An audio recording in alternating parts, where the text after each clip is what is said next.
Good day everyone, I'm Philip Jimaligoy. For this day, I'm gonna make a video presentation about the handwriting analysis. These are the things that included to my video presentation. Introduction, individuality of handwriting, factors that influence handwriting, handwriting examination, general characteristics of handwriting form, classes and type of handwriting. Number 1. Individuality of handwriting. Handwriting is an individual characteristics. This means that handwriting is unique for each person. Each person has their own style. Handwriting analysts say that people could have a few writing characteristics that are the same, but the likelihood of having any more than that is impossible. The similarity in handwriting would be due to the style, characteristics that we were taught when we were learning in handwriting in school out of a book. Thus, handwriting is as unique as a fingerprint. Handwriting analyst is looking for small differences between the writing of sample where the writer is known and a writing sample where the writer is unknown. Instead of beginning to look for similarities in the handwriting, a question documents examiner or QDEs begins to search for difference, since it is the difference that determines if the document is a forgery. A QDE or question document examiner is looking at three things: letter form, line form. Number 1 that QDE is looking for: letter form. This includes curves, slants, and the proportional of size of letters. A relationship between the size of short and all tall letters and between the height and width of a single letter. The slope of writing and the use and appearance of connecting lines or the links between letters. A person may form a letter differently depending on where the letter falls in a word, beginning, middle, or end. So an analyst will try to find examples of each letter and its placement. Number 2, line form. This includes how smooth and the dark the lines are, which indicates how much pressure the writer applies while writing and the speed of the writing. Number 3, formatting. This includes the space between letters, the spacing between words, the placement of words on a line, and the margins a writer leaves empty on a page. It also considers spacing between lines. In other words, those strokes from words on one line intersect with strokes in words on the line below and above it. Content such as grammar, spelling, phrasing, and punctuation should also be looked at. Handwriting is an individual characteristic. This means that handwriting is unique for each person. A person may form a letter differently depending on where the letter falls in a word, beginning, middle, or end. Number 2, factors that influence handwriting. Effective scientific investigation of any subject depends upon the development of a highly reliable and differentiating set of measures which will form the means by which the specified aspects of the problem at hand may be formulated and checked, and gradually a body of dependable information can be accumulated. This is true of handwriting as of any other subject. It was felt to be necessary to examine the whole field by achieving some sort of systematic order. The routine work required to complete classification for handwriting has taken years, but the results of such measures are beginning to show up and may be interesting to workers who approach handwriting from any angles. These factors are speed, size, slant, spacing, pressure, and form. Number 1. Speed.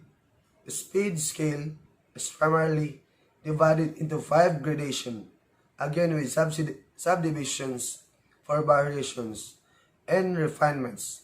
Speed has a greater influence than any other measure on the other factors in a code. Rapid writing, for instance, reaches down to the last stroke, modifies it, bends it to conform to the momentum and direction.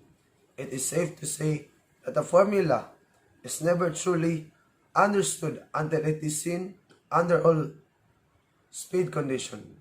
As in rapid writing, which is laid out on paper a paragraph at a time. Temperate writing, express a sentence at a time. Slow writing, where the mind of the writer is satisfied too, or is only capable of concentrating on 1 or 2 words at a time. Or drone writing, where the single stroke or letter impulse can be as important a unit as a paragraph. Number 2. Size. A small number of steps, usually from 7 to 10, turn out to be sufficiently effective as division. Size, for instance, it is measured in comparison with the Palmer method, widely used in our public schools today. This method is called medium in size. Any writing which approximates this ideal medium is labeled medium for the classification. Large writing is twice this size and small writing twice as small. Most school copies advise a fair medium in size, something not too much, not too cramped for the eyes of the child, and not too extended for the small hand. As a matter of fact, it seems to be instinctive with most writers to be moderate in this respect, and by far the larger number of writings are medium in size. Number 3. Slant. The scale for slant is very simple. Slant is a matter of measuring variations from vertical. There are few scripts that hold strictly to the rigid upright, and this proved to be quite special, for it takes more than the usual powers of steadiness and concentration never to waver when writing, either slightly to the right or to the left. If wavering takes place, then we are dealing with an all slants production. And the trick is to estimate how great the variation is and which direction the main trend rebels itself. Some writings slant backwards, so slightly that as a feature it is hardly obvious. Others are backhand, and so pronounced and conspicuous a fashion that his particular factors dominates the whole picture. Others show both an extremely backward and forward swing. There must be a way to tap these trends, for they may lead onto the others that confirm and back them up. Number 4. Spacing.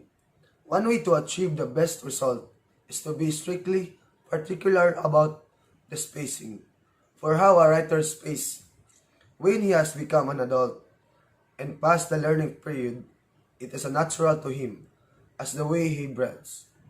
Nor does he vary in this subtle measure as long as he breathes. Distance between lines turns out to be a good guide. It is, however, impossible to explain space measurements in so limited an article. where the original simple space scale is inadequate. The second section of measures has to take care of the exception, peculiarities, and abnormalities. Number 5. Pressure. Pressure and form are the two most difficult measures to estimate. Pressure can be arranged along a continuum extending form. The lightest stroke, which is carried out consistently, to the most exaggerated dark stroke, which is made with pressure so strong as to pierce the paper now and then. There must also be subdivisions for complex combinations, such as consistently light body writing, with heavy in words, endings, and T-bars. Pressures fluctuate more than any other measure. A single word offers the opportunity for false skills difference. Yet some penmanship is a marvel of even flow, showing enough pressure of so smoothly applied as to seem to be machine-made. Anyone wishing to classify handwriting can introduce as many degrees to the scale, from light to dark, as he wishes. Number 6, or the last, form. As pressure is unconscious behavior, so also is a form, an unconscious expression. Few people can describe either of these two important aspects of their own penmanship, and cannot explain why they are impelled to create as they do. Form emerge as naturally in handwriting as it does in art. The form scale took some 10 years to evolve and could not be described in a short article without illustrations. But anyone used to handle handwriting will be able to construct a simple scale for form based on a curve or circle, a straight line or scale for form or angle, the zigzag, the wave, in the up and over, arcade, or the thread. These lines are the deepest aspect of man's writing, and one he does not attempt to alter and modify. Even the forger finds it nearly impossible to eliminate from his habitual writing this idiosyncrasies of moment. In order to be left free to adapt his pen to the subtleties of some other writer, her in pressure and form are the lifelines which proceed from complex inner disposition not yet identified in their true connection with the central nervous system. Other factors that can result in changes of person's handwriting: the age, mood, how much time they have to write, the writing instrument use, drink and drugs, illness, trying to write differently. Number 3, handwriting examination. Handwriting examination is an important aspect of forensic document examination due to the prevalent and integral role played by handwriting in everyday communication. It lends itself to a wide range of analysis, from determining the suspects who could have written ransom notes to establishing the authenticity of documents.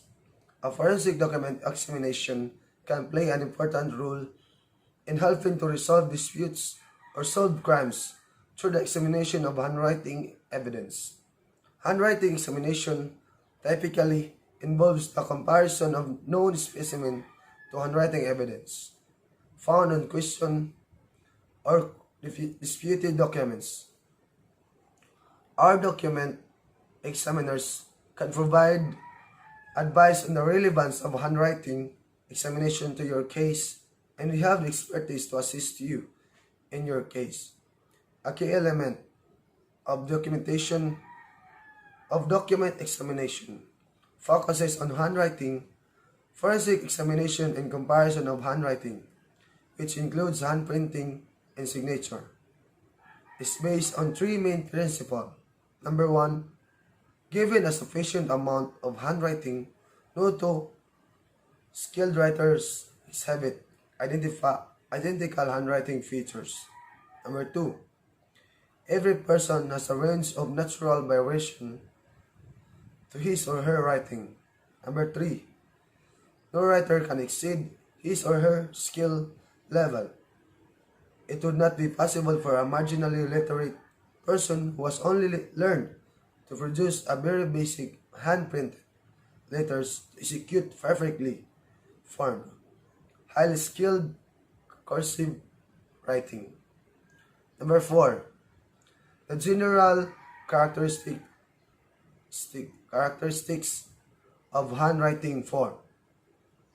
Number one, line quality. Do the lines flow or the shaky and irregular? This can indicate the speed of the writing. For along with writing can hint at someone copying the handwriting of another or trying to alter their own in some other way. Number two, word and letter spacing. Word and letter spacing. Are the letters and words equal space left? Number four, does the writer lift the pen from the paper or is the writing continuous? Excessive pen lifts can hint at simulation. Someone deliberately altering their natural handwriting or copying that of another. Number five, connecting strokes. Are uppercase and lowercase letters connected and continuous? Letters complete. Are the letters fully formed or are parts missing? Number seven, cursive and printed letters. Are the letters cursive, printed, or a combination of both? Number eight, pen pressure. Is the pen pressure equal or upward and downward strokes? When is pressure applied? Number nine, slant. Do the letters slant to the left or the right, or does this vary? Number 10, baseline habits. Is the writing on the baseline of the paper above the line or below the line? Number 11, flourishes and embellishments.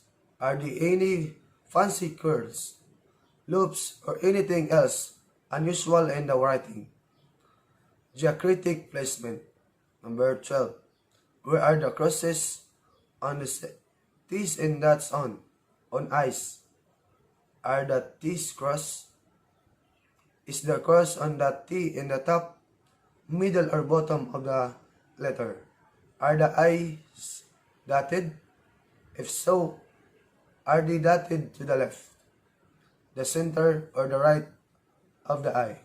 It is worth noting that a person may form a letter differently depending on where it appears in a word.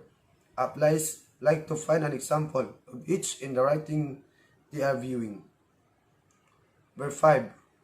Classes and types of handwriting.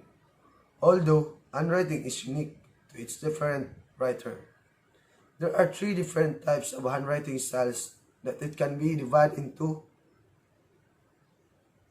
Children will be taught this at different stages of their primary levels of education. These include cursive, pre-cursive, and print handwriting. Number 1. Cursive. Cursive handwriting is a form of writing in which the letters are connected in an attempt to write faster. It's the opposite of block letters, where the pen lives between every letter.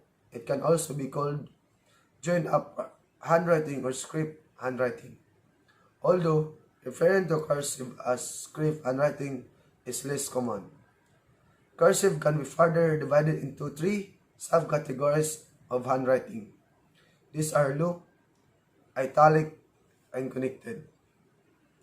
Loop cursive handwriting is when someone letters are written with loops to make joining the letters easier. In the style of cursive, all the letters should be connected. Italic cursive does not use loop joins. Joining the letters G, J, Q, or Y in some others is discouraged. The italic in each name refers to the fact that the handwriting style originated in Italy, not because it's slanted like an italic font. Connected cursive writing is considered to be the origin of main cursive writing method. It was much faster to write a connected cursive than in other style, as you didn't need to lift the pen so often. Pre-cursive handwriting is the transition between printing unjoined letters and joining all letters in cursive handwriting. In pre-cursive handwriting, children practice adding lead ends and lead outs to letters, which then ensures the letters start and finish in the correct place for writing to be joined. Print. Print handwriting is a style where the letters appear to be disconnected. It can also be called black letters, print script, or manuscript. The print handwriting styles are often used to write on official forms. This is because the cursive style of writing is harder to read, and since the glyphs are joined together, they don't neatly fit into separate boxes. Children are usually taught to write in print first before moving on to learning cursive writing. There is, in fact, another type of handwriting. The Tinelian writing style incorporates both print and cursive handwriting styles together. During 20th century, many people found that the writing in cursive was not effective or efficient for a lot of everyday tasks.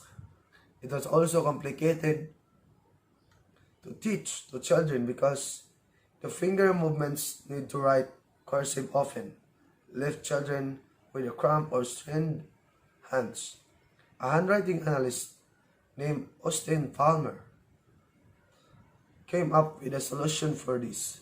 The solution was a handwriting style which did not use loops, flourishes, or other complicated movements. Instead, it promotes whole hand movement or prevent any strain